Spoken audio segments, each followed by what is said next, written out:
بلکہ یہ معاملہ ہونے کے باوجود، اذان ہونے کے باوجود آپ دیکھیں گے کہ یہ جیسا میں کہہ رہا تھا یہ کیسز بڑھتے چلے گئے ہیں، لوگ ذرا بھی اپنے عقل کو یوز نہیں کرتے۔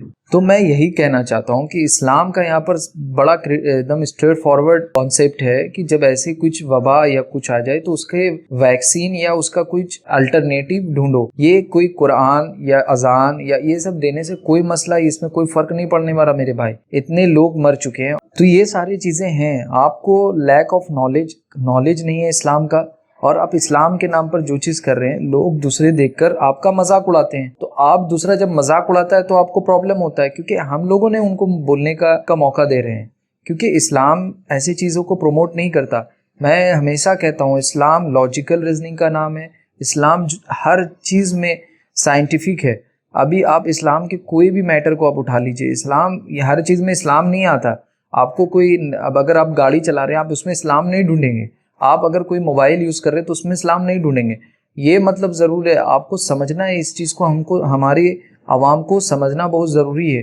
ابھی آپ جیسے دیکھیے عید کی نماز اور بقرعید کی نماز میں ہم کو پتہ چلا کہ کچھ لوگ گلی کوچے میں مسجد میں نماز ہوئی، جو کہ صحیح نہیں تھا۔ یہ چیز آپ انسان کو پتہ ہی نہیں کہ عید کا نماز فرض نہیں ہے، نفل ہے، اللہ کے رسول صلی اللہ علیہ وسلم نے تاکید کیا ہے۔ مگر جب ایسے کوئی مسئلے آ جائے تو اللہ کے رسول نے بتایا ہے کہ آپ وہاں پر اپنی حکمت سے یوز کرو، کیونکہ یہ بیماری گیدر ہونے میں ایک جگہ ایک لوگ دوسرے لوگ سے کانٹیکٹ میں آنے سے یہ بیماری پھیل رہی ہے۔ یہاں پر مسلمانوں کو اپنا مظاہرہ کرنا چاہیے تھا، دیکھو ہمارے ریلیجن میں ایسا ہے، ہمارے ریلیجن میں حکمت ہے، ہمارے ریلیجن میں ایجوکیشن ہے۔ ہم دوسرا کیا کر رہا ہے، کوئی مندر میں ہو یا چرچ میں ایٹسیٹرا کوئی بھی کچھ کر رہا ہو، ہم اس کا اگزامپل نہیں دے سکتے۔ ہم اپنا کیا کر رہے ہیں پہلے ہمیں دیکھنا ہو اس چیز کو۔ اور ابھی بھی ایسے مسجدوں میں ابھی بھی لوگ مسجد میں جمع ہو کر نماز پڑھ رہے ہیں، جو کہ صحیح نہیں ہے۔ آپ دیکھیے اللہ کے رسول صلی اللہ علیہ وسلم نے نہیں بولا، حدیث میں موجود نہیں ہے کہ نفل اور سنتوں کو اپنے گھر پر پڑھو، اپنے گھر کو قبرستان مت بناؤ۔ جب یہ معاملات چل رہے ہیں، پورے دنیا میں چل رہا ہے، تو ہمیں پرہیز کرنا چاہیے، گیدر ہونے سے رکنا چاہیے، گھر میں پڑھنا چاہیے نماز۔ اپنے کام سے فری ہو کر آپ آ کے گھر پر نماز ادا کر دیں۔ اور ابھی میں یہیں پر کڑوی بات کروں گا تو لوگوں کو برا لگے گا، میں مسلمان کے خلاف ہی ویڈیو بناتا ہوں، نہیں، میں مسلمان کے خلاف نہیں بناتا۔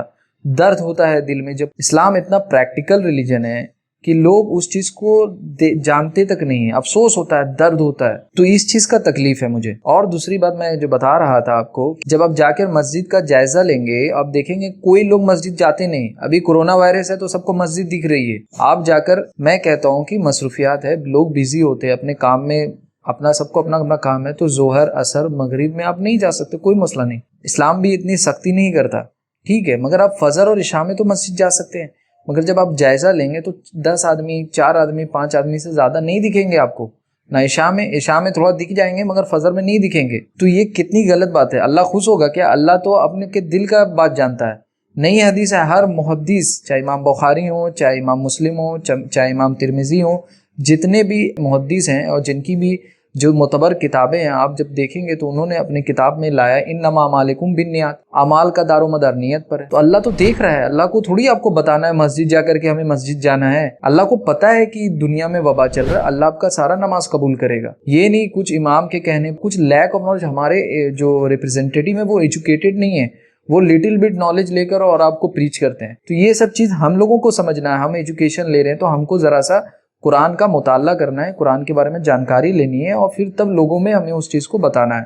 تو یہ اس طریقے سے علم بڑھے گی۔ کتنی بات کروں میں، بس یہی چیز ہے میں جو لوگوں سے بتانا چاہتا تھا۔ بس میں ایک علامہ اقبال کا ایک اشعار پڑھنا چاہتا ہوں جس سے آپ کو پتہ چلے گا کہ وہ کس طریقے سے درد سے وہ چیز بیان کر رہے ہیں۔ حیرت ہے کہ تعلیم اور ترقی میں ہے پیچھے، جس قوم کا آغاز ہی اقرا سے ہوا تھا۔ علامہ اقبال اپنی درد کو بیان کر رہے ہیں، انہوں نے ایجوکیٹ ہوئے تو پتہ چلا کہ اسلام، حیرت ہے جس قوم کو تعلیم، لاجیکل ریزننگ، سائنٹسٹ یا ایٹسیٹرا فیلڈ میں آگے ہونا چاہیے تھا، ترقی میں مکیش امبانی ہو چاہے بل گیٹس ہو، اس لیول کا ہونا چاہیے تھا۔ کیوں ہونا چاہیے تھا وہ ریزن ہی بتا رہے ہیں کہ جس قوم کی بنیاد ایجوکیشن پر شروع ہوئی تھی۔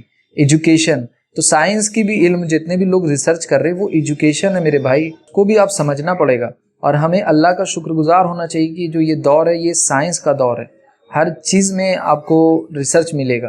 تو اس چیز کو ہم سب کو سمجھنا چاہیے، اتنی خوبصورت مذہب کو ہم اپنے بلائنڈ فیتھ اور نالج نہیں ہونے کی وجہ سے بدنام کر رہے ہیں اور کچھ نہیں کر رہے ہیں۔ ہمیں اس چیز کا دھیان رکھنا چاہیے، اور میں یہی کہوں گا کہ جو بھی جس کنٹری میں اس کے لا کو فالو کرنا، وہاں کی گورنمنٹ کو فالو کرنا ہر پر لازم ہے۔ میں یہیں پر اپنی بات کو اختتام میں لاتا ہوں، اور اللہ رب العالمین سے دعا گو ہوں مولا ہر مسلمان کو علم لینے کا حرص پیدا فرما دے مولا، ہم سب میں اتحاد اور اتفاق رکھ مولا، اور جو یہ بیماری ہے مولا اس سے ہم کو نجات دے مولا، اور پورے انسانیت کا بھلا کر مولا، اور جو انسان اللہ تعالیٰ اس دنیا سے رخصت ہو چکے ہیں مولا ان کے ساتھ درگزر کا معاملہ کر۔ یا اللہ تیرے سے یہی دعا ہے مولا، اس بیماری سے ہم لوگ کو نجات دے مولا، آمین یا رب العالمین۔ السلام علیکم ورحمۃ اللہ وبرکاتہ۔